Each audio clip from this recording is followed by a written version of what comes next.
Bharatiya Janata party गालीबाज नेताओं की एक ऐसी मंडली बन गई है जिसमें हर नेता एक्सपर्ट हो गया है। क्या प्रधानमंत्री नरेंद्र मोदी गालीबाज नेताओं के बड़े नेता बन गए हैं? ऐसी तमाम बातें हैं जिनको लेकर भारतीय जनता पार्टी के नेता परेशान हैं, हैरान हैं। संघ भी बिल्कुल भौचक्का है कि आखिर ये हो रहा है तो क्यों हो रहा है। नमस्कार, मैं हूं संजय शर्मा, आप देख रहे हैं 4PM न्यूज नेटवर्क। दिल्ली चुनाव के नतीजों के 10-12 दिन बाद भारतीय जनता पार्टी ने मुख्यमंत्री पद का ऐलान किया। 10 दिन इसलिए लग गए कि नरेंद्र मोदी का अमेरिकी दौरे से लौटने का इंतजार था। इस बात से ही साफ है कि नरेंद्र मोदी और अमित शाह के बिना भारतीय जनता पार्टी सरकार में पत्ता भी नहीं खड़कता।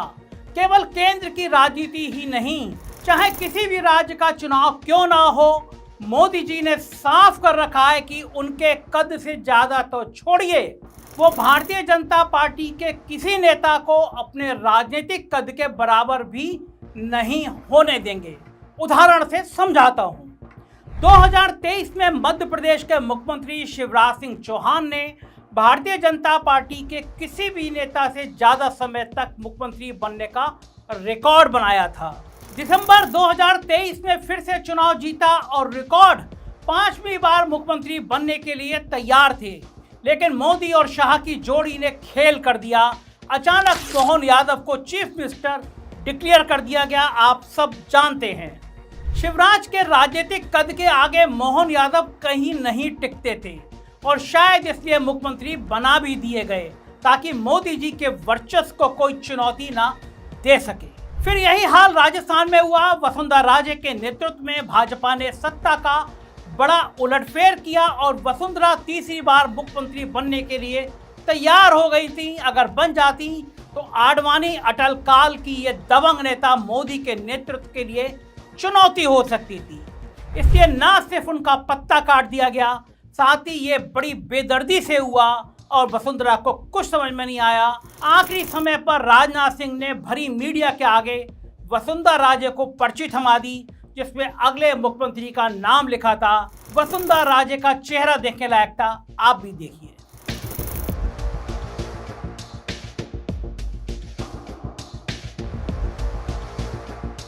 चेहरे पर यह हैरानी स्वाभाविक थी क्योंकि पहली बार एमएलए बने भजन लाल शर्मा को सीधे मुख्यमंत्री बना दिया गया था।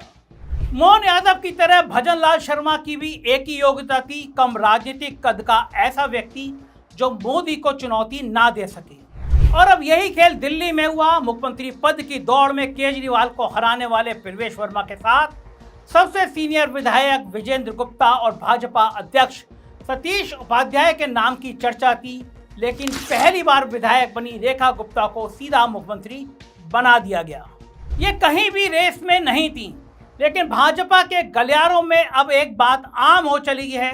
मोदी और शाह को छोड़कर कोई कहीं नहीं जानता, कभी नहीं जानता कि कब किस वक्त किसको मंत्री या मुख्यमंत्री बना दिया जाएगा।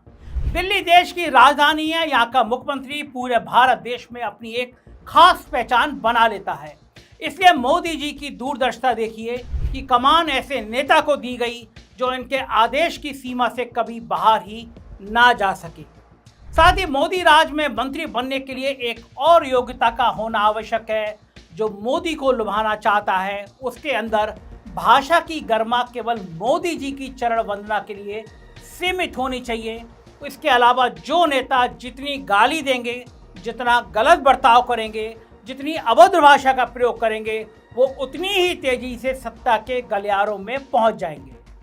अगर यकीन नहीं हो रहा है तो आपको एक एक करके गाली गलौज की नई संस्कृति लाने वाले इन भाजपा के नेताओं के कारनामे ध्यान से सुनाता हूं।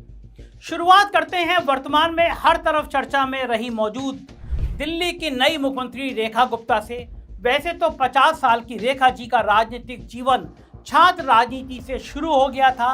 1996 और 1997 में दिल्ली छात्र संघ का चुनाव जीती, बाद में पार्षद भी बनी और इस लंबी राजनीति में उन्होंने एक ही बात सीखी, जितना बुरा बोल सकते हो बोलो। समय रैना और रणबीर अलाहाबादिया से बहुत पहले रेखा जी अश्लील भाषा प्रयोग करने के सब रिकॉर्ड तोड़ चुकी हैं।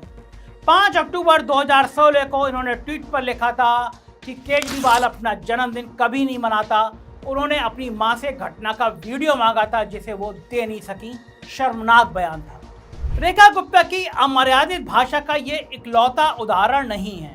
2019 का ट्वीट तो सारी हदें पार कर गया। वो लिखती हैं, अरविंद केजरीवाल, दिल्ली तेरे बाप की नहीं है जो तू यहाँ मुख्यमंत्री बनकर बकवास कर रहा है।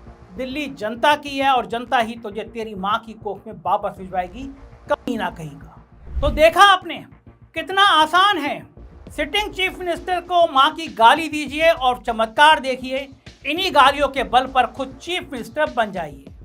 रेखा 2015 में विधानसभा चुनाव हारी, 2020 में फिर से हारी, उसके बाद 2023 में मेयर का चुनाव भी हारी।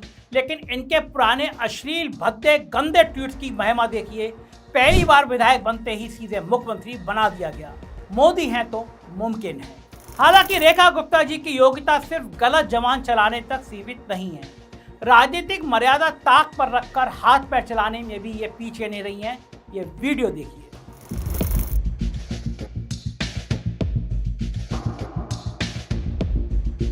माइक स्टेज जैसी सरकारी संपत्ति को उठाकर तोड़ने वाली नेता अब इसी संपत्ति की रक्षा करेगी।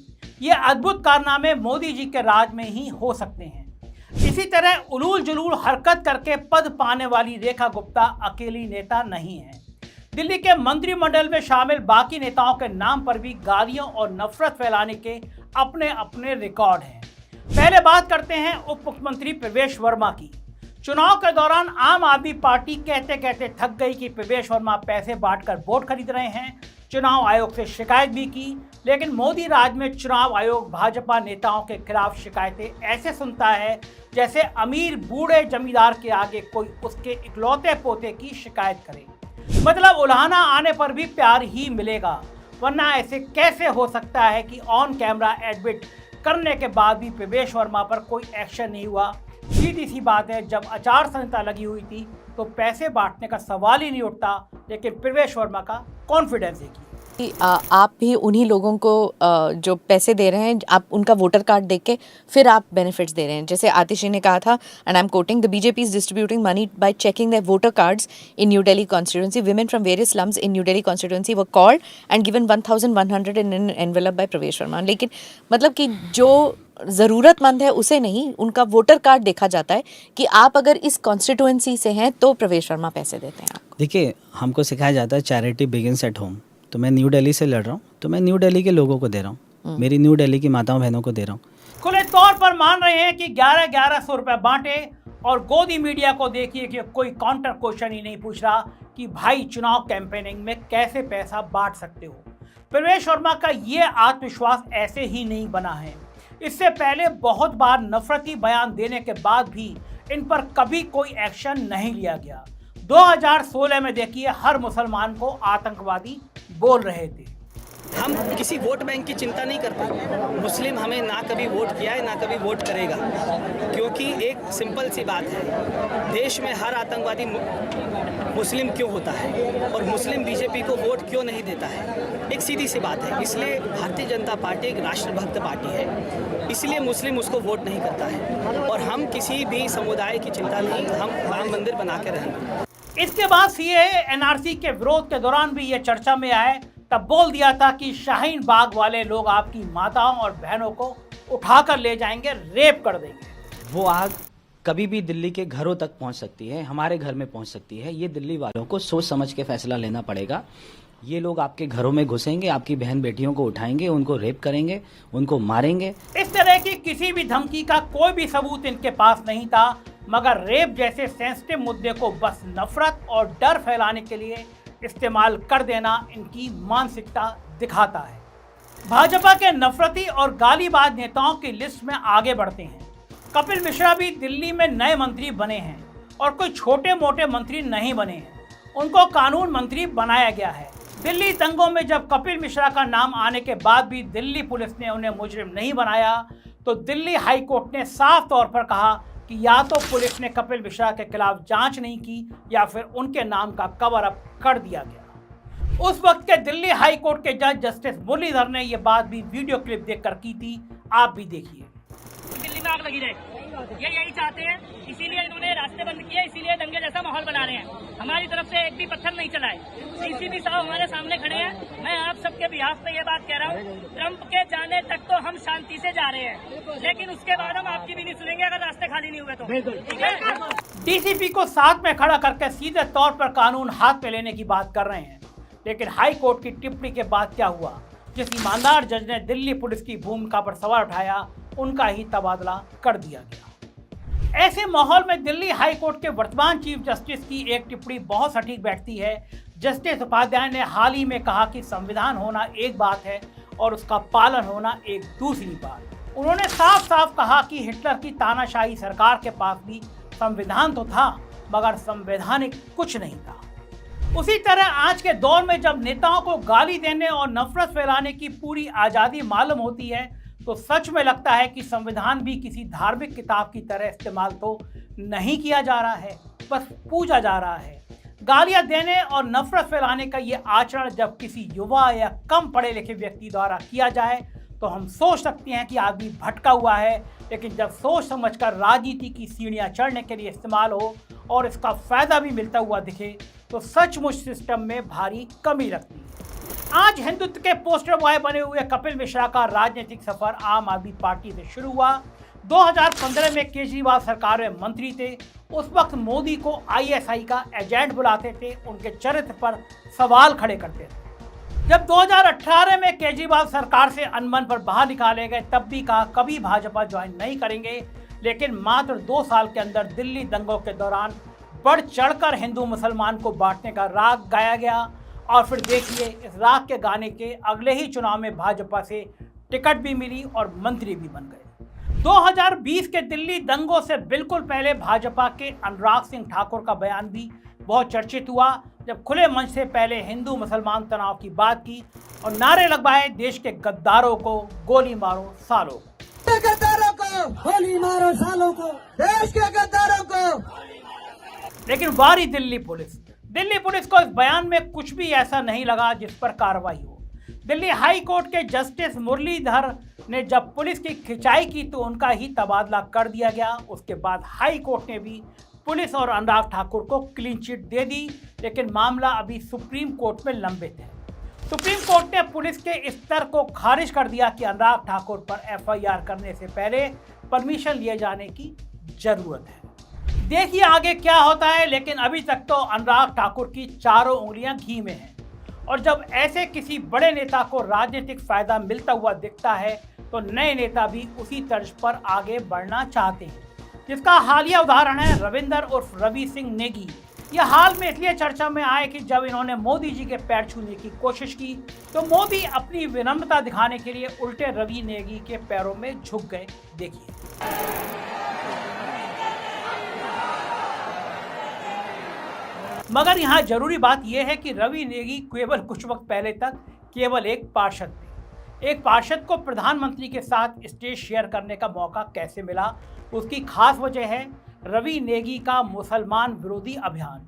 यह अपने विनोद नगर इलाके में इंस्टाग्राम रील और वीडियो बनाते हुए घूमते रहते हैं, जिसमें कभी ये मुसलमान दुकानदारों को दुकान के नाम बदलने को कहते हैं, कभी सावन के महीने में मीट की दुकान बंद करने को कहते हैं। मेरी बात सुन, जो तेरा अल्तम नाम है ना, मुस्लिम नाम है, जो वो मुस्लिम नाम लिखा उसमें, ऐसा ना किसी को आपत्ति ना हो, रिजवान लिखवा दो, प्रोपराइटर लिखवा दो, प्रोपराइटर रिजवान। नाम असद अहमद लिख दो वैसे इस पे। ये गढ़वाल की जगह ना असद अहमद पनीर भंडार। अभी सावन का महीना चल रहा है, तो कल बिल्कुल बंद रखना दुकान खुलने नीचे कल। हालांकि ऐसा कोई कानून नहीं है जिसमें कोई मुसलमान अपने दूध की डेयरी का नाम हरियाणा डेयरी ना रख सके। ये उसी तरह है जैसे दिल्ली के मशहूर खान चाचा नामक नॉनवेज दुकान का मालिक हिंदू है। हाँ, इस बात पर जरूर कानून है कि आप किसी की दुकान में जबरन नहीं घुस सकते, उसे जबरदस्ती बंद कराने को नहीं कह सकते। लेकिन रविंदर नेगी पर कोई कार्रवाई तो दूर की बात है, उल्टे पार्षद से प्रमोशन करके विधायक का टिकट दिया गया।